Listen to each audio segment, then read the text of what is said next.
સુરતના નાસિરનગરનો ડિમોલિશનનો મામલો, જ્યાં પાલિકાના ટ્રસ્ટ અધિકારીઓ દ્વારા 28 દિવસ બાદ જાગતા નાસિરનગરના અસરગ્રસ્ત સ્થાનોને રહેવા માટે કોમ્યુનિટી હોલ ફાળવવામાં આવ્યો.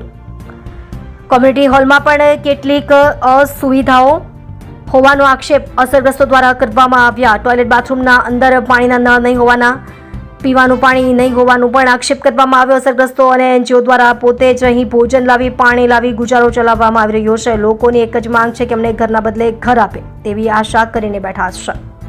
તમે જોઈ રહ્યા છો સૌથી પહેલા ન્યૂઝ આપનાર સેવા ન્યૂઝ ગુજરાત, અજમલ જાદવની સાથે. મારું નામ સાબિર ખાન છે. સાબિરભાઈ, આજે અમે ડિમોલેશન કર્યા બાદ 28 દિવસ બાદ તમને કોમ્યુનિટી હોલ લેવા ફાળવ્યો છે. કઈ રીતની અસુવિધા છે? અહીંયા 28 દિવસ પછી અમને હોલ આપેલું છે, કોમ્યુનિટી હોલ બરીમાતા રોડ ઉપર. અહીંયા કોઈ જાતની કોઈ વ્યવસ્થા નથી છે. અહીંયા અમે લોકો આવ્યા ને તો અહીંયા સવારથી 8 વાગ્યાથી હું અહીંયા પોતે અહીંયા છું હાજર. અહીંયા લાઇટ નથી હતી, એ લોકો લાઇટ બનાવીને ગયા. અત્યારે 2-5 મિનિટ થઈ એ લોકો લાઇટ બનાવીને ગયા. પછી ટોયલેટમાં અત્યારે લગીને પાણી નથી છે, પીવાની પાણીની કોઈ બંદોબસ્ત નથી છે.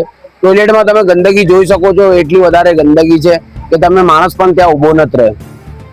બસ અમને સરકારને એક જ માંગ કરવાની છે કે તમે આ કોમ્યુનિટી હોલ અમને આપેલું છે તો અહીંયા સુવિધા પણ તમે લોકો અમને આપો.